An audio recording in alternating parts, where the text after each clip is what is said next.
എല്ലാവർക്കും സ്വാഗതം. ഇത് ഷിജുവാണ് സംസാരിക്കുന്നത്.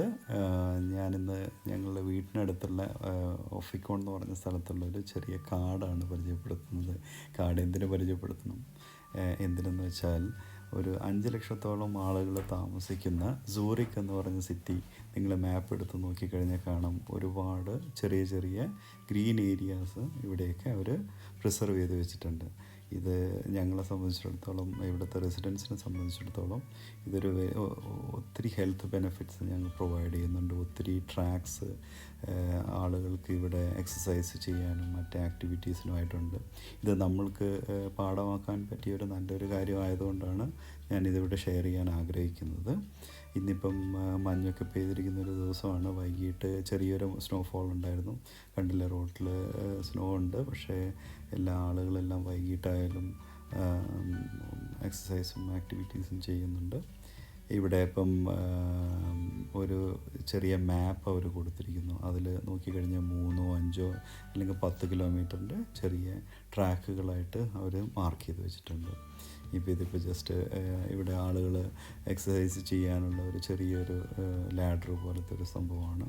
പിന്നെ ചെറിയ ജിമ്മ് അല്ലെങ്കിൽ ആളുകൾക്ക് ഇവിടെ ചെയ്യാൻ പറ്റുന്ന ആക്ടിവിറ്റീസ് അവർ മാർക്ക് ചെയ്ത് വെച്ചിട്ടുണ്ട്. വെൽ പ്ലാൻഡ് ആണ്. അവർ മെയിൻറ്റെയിൻ ചെയ്യാൻ ആളുകൾ വരുന്നുണ്ട്.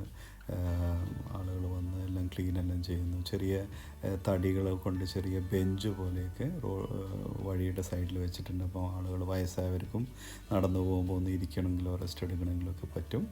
അതിനുള്ള ഫെസിലിറ്റിയാണത്. പിന്നെ ഇവിടുത്തെ ഈ മരങ്ങൾ ആക്ച്വലി യൂസ് ചെയ്തിട്ട് അവർ റെനോവേറ്റ് ചെയ്ത് പുതുതായിട്ട് ഉണ്ടാക്കിയ ഒരു ചെറിയ പാർട്ടി ഹാളാണിത്. ഇവിടെ ചെറിയ ഗ്രില്ല് പ്ലേസ് ഉണ്ട്. അപ്പം ഇപ്പം ബർത്ത്ഡേ പോലത്തെ പാർട്ടികളൊക്കെ കണ്ടക്ട് ചെയ്യാം. ഒരു 20-30 പേർക്ക് സുഖമായിട്ടിരുന്ന് ഭക്ഷണം കഴിക്കാനുള്ള സൗകര്യമുണ്ട്. മരത്തിൻ്റെയൊക്കെ വണ്ണം കണ്ടല്ലോ. അത് ഒരു 10, 80, 100 വർഷമെങ്കിലും പഴക്കമുള്ള മരങ്ങളാണ് ഇവിടെ യൂസ് ചെയ്തിരിക്കുന്നത്. പിന്നെ ഇത് നല്ല ഫ്രഷ് വാട്ടറാണ്. ഇവിടുത്തെ ആവശ്യങ്ങൾക്ക് യൂസ് ചെയ്യാം. പിന്നെ ഈ കാട് ആക്ച്വലി ഇതും ഒരു പ്രൈവറ്റ് പ്രോപ്പർട്ടിയാണെന്നാണ് ഞങ്ങൾ അറിഞ്ഞത്. അതായത് ഈ കാട് അതിനടുത്തുള്ള കൃഷി സ്ഥലങ്ങളെല്ലാം ഡിഫറെൻ്റ് ആളുകളാണ് ഓൺ ചെയ്യുന്നത്. അല്ലെങ്കിൽ ഗവൺമെൻറ് അവർക്ക് ചെറിയ രീതിയിൽ ഫണ്ട് കൊടുക്കുക ചെയ്യുന്നത്. പക്ഷേ ആളുകളുടെ പ്രോപ്പർട്ടി ആണെങ്കിൽ പോലും അവർക്കും അതിൽ പ്രൈവറ്റായിട്ടൊന്നും അങ്ങനെ ചെയ്യാൻ പറ്റില്ല.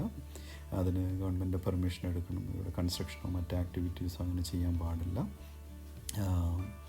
അവിടെ ഇപ്പം അതിനപ്പുറത്തായിട്ട് കൃഷിക്കാരുടെ സ്ഥലമാണ്. അത് ഒരു ചെറിയ ഫീൽഡാണ്. ഇവിടെ കൃഷി ചെയ്യാറുണ്ട്. അവരൊരു 3 പ്രാവശ്യം വിളയിറക്കും. അത് കഴിഞ്ഞിപ്പോൾ വിൻ്റർ ആകുമ്പം കാര്യമായിട്ട് കൃഷിയൊന്നുമില്ല. ഇത് കഴിഞ്ഞു. നമ്മളിപ്പോൾ വൈകിട്ടായി, സൺസെറ്റ് കഴിഞ്ഞു. മൂണാണ് മേലെ കാണുന്നത് ആകാശത്ത്. അപ്പം ഇന്നത്തെ ഈവനിങ് സവാരി കഴിഞ്ഞു. ഞങ്ങളും തിരിച്ച് വീട്ടിലേക്ക് പോവുകയാണ്. നിങ്ങൾക്കും ഇത് കേട്ട എൻ്റെ പ്രിയ പ്രേക്ഷകർക്കും എൻ്റെ നന്ദി. Thank you. ബൈ.